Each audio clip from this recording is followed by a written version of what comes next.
অনেকে বলেছেন আপনারা মাফ করে দিচ্ছেন কেন, তাহলে যারা পারপিট্রেটর তারা তো তাদের পাওনাটা পেল না। আপনি কোনটা চাচ্ছেন মানুষের জন্য? আপনি কি তার ধ্বংস চাচ্ছেন না তার সংশোধন চাচ্ছেন? যদি ধ্বংস চান তাকে নিয়ে যান যেখানে ইচ্ছা, আপনি টেনে নিয়ে যান। আর তার যদি আপনি সংশোধন চান এবং একটা সংশোধিত হাত হিসাবে তিনিও সমাজে কোনো অবদান রাখুন, সেটা যদি চান তাহলে তাকে সংশোধনের জন্য জায়গাটা তৈরি করে দিতে হবে। ওই জায়গায় হিংসার কোনো জায়গা নেই। 57 জনকে তারা যাবজ্জীবন কারাদণ্ড দিয়েছিল এবং সেখানে আমাদের প্রধান উপদেষ্টার ব্যক্তিগত উদ্যোগে ওখানকার আমিরের সঙ্গে যোগাযোগের মাধ্যমে আপনাদের আজকে এই সুখবর প্রধান উপদেষ্টা আমাদেরকে বললেন যে তাদের সবাইকে মাফ করে দাও। আসসালামু আলাইকুম বন্ধুরা, আশা করি সবাই ভালো আছেন। আল্লাহর অশেষ রহমতে আমিও ভালো আছি। শুরুতে যে ভিডিওটি দেখলেন, আজকের ভিডিওটি খুবই গুরুত্বপূর্ণ। আশা করি শুরু থেকে শেষ পর্যন্ত আমাদের সাথেই থাকবেন। গত 15 বছরে জামায়াতে ইসলামের উপরে যে আওয়ামী লীগ যে নির্মম নির্যাতন করেছে তা ক্ষমা করে দেওয়ার ঘোষণা দিয়েছেন জামায়াতে ইসলামীর নায়েবে আমির ডক্টর শফিকুর রহমান। মঙ্গলবার 3 সেপ্টেম্বর দুপুরে সাংবাদিকদের সাথে মতবিনিময় সভায় এই ঘোষণা দেন তিনি বলেন যে কারো উপরেই প্রতিশোধ নেবে না জামায়াত ইসলামী দল। তো এই ব্যাপারে তিনি আরো যে কথাগুলো বলেছেন, চলুন আমরা তার মুখ থেকেই বিষয়টি শুনে আসি।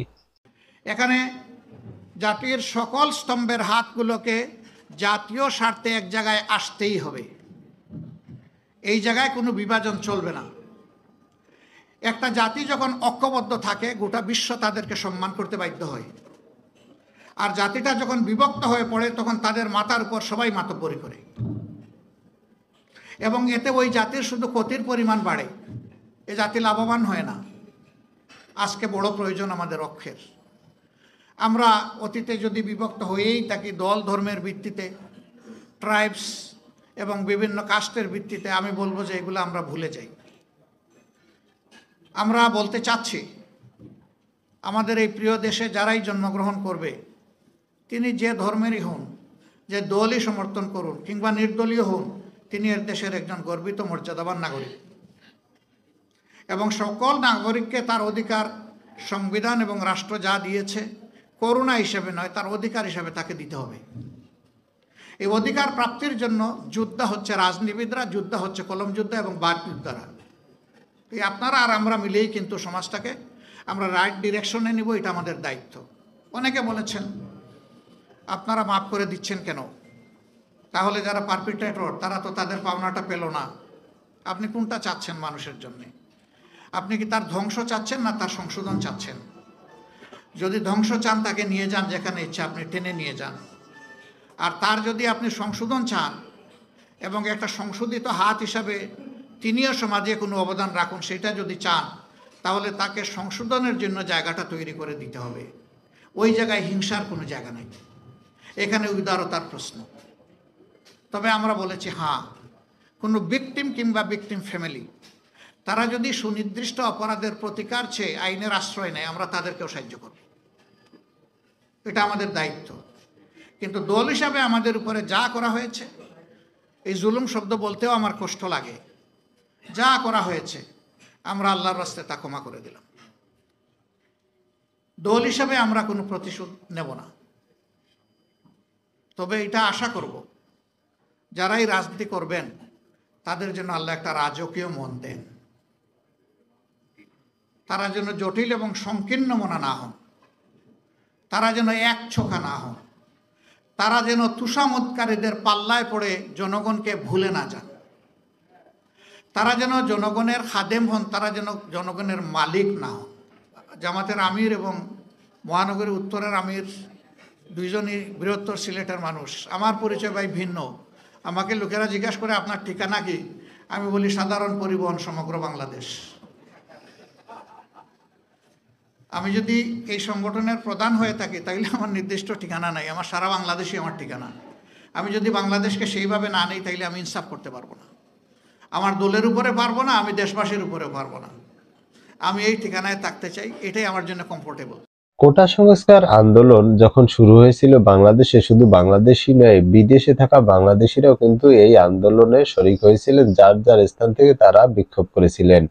তো বিভিন্ন দেশে আন্দোলনের পাশাপাশি সংযুক্ত আরব আমিরাতেও কিন্তু আন্দোলন করে সেখানে কর্মরত বাংলাদেশিরা। সেখানে আরব আমিরাতের নিয়ম অনুযায়ী অন্য কোনো দেশের কোনো ইস্যু নিয়ে অন্য দেশি মানুষ সেই দেশে আন্দোলন করতে পারে না। যেহেতু তারা সেই আইন অমান্য করে সেখানে আন্দোলন করেছে, সেই দেশি আইন অনুযায়ী বাংলাদেশের সেই আন্দোলনের 57 জন মানুষকে সেই দেশি আইন অনুযায়ী সাজা দিয়েছে বিভিন্ন মেয়াদে। তো সেখানে যাবজ্জীবন সাজা সহ বিভিন্ন মেয়াদে তারা সাজা দিয়েছে। পরবর্তীতে এই আন্দোলনের পরে যখন আওয়ামী লীগ সরকারের পতন হয়, তখন যে অন্তর্বর্তীকালীন সরকার আছে, এই অন্তর্বর্তীকালীন সরকারের পক্ষ থেকে সেই দেশের যে মানুষগুলো গ্রেপ্তার হয়েছে বা সাজা হয়েছে তাদেরকে যাতে ছাড়িয়ে না যায় এরকমের বিভিন্ন চেষ্টা অব্যাহত রাখেন। তারই ধারাবাহিকতায় কিন্তু এইবারে যে আনন্দের বিষয় আছে, সেখানে যে বিভিন্ন মেয়াদে সাজা হওয়া সাধারণ যে 57 জন বাংলাদেশি ছিল তাদেরকে মুক্তি দিবেন সেই দেশ, এমনটাই জানা গিয়েছে। আরব আমিরাতের প্রেসিডেন্ট মোহাম্মদ বিন জায়েদ আল নাহিয়ান তিনি এই বাংলাদেশিদের সাধারণ ক্ষমা করে দিয়েছেন। শিগগিরই এই দেশের বাংলাদেশের এই মানুষগুলোকে মুক্তি পাবে এবং দেশে ফিরে আসবে। এজন্যই সেই দেশের প্রেসিডেন্টকে ধন্যবাদ জানিয়েছে বাংলাদেশের বর্তমান যে প্রধান উপদেষ্টা ডক্টর মোহাম্মদ ইউনূস। তো বন্ধুরা, এই ব্যাপারে জানানো হয়েছে, চলুন আমরা সেটা শুনে আসি। অত্যন্ত সুখবর দিয়ে শুরু করি যে ইউএইতে আমরা আমাদের বাংলাদেশি ভাইরা যারা ওই সময় এই আন্দোলনে শরিক হয়েছিলেন এবং ওখান থেকে তারা দাবি তুলেছিলেন যে আমাদের দেশের পরিবর্তন, এবং তারা এই বৈষম্য বিরোধী ছাত্রদের আন্দোলনে একাত্মতা ঘোষণা করেছেন।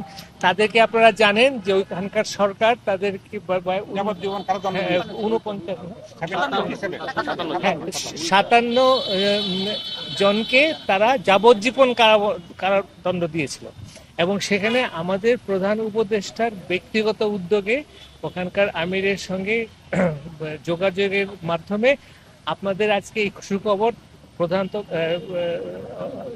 উপদেষ্টা আমাদেরকে বললেন যে তাদের সবাইকে মাফ করে দেওয়া। এটা অত্যন্ত আনন্দের খবর, এবং এটা এবং আমি মনে করি এটা ইউনূস ভাইয়ের মতন আমাদের একজন নেতা না হলে এভাবে আন্তর্জাতিকভাবে এই জিনিসটা আসতো না। সো আমরা খুবই খুশি। তো বন্ধুরা, আজকের ভিডিও এই পর্যন্ত। নিয়মিত সকল সংবাদ পেতে আমাদের চ্যানেলটি সাবস্ক্রাইব করে আমাদের পাশেই থাকুন। দেখা হবে আগামী ভিডিওতে, সেই পর্যন্ত ভালো থাকবেন। আল্লাহ হাফেজ।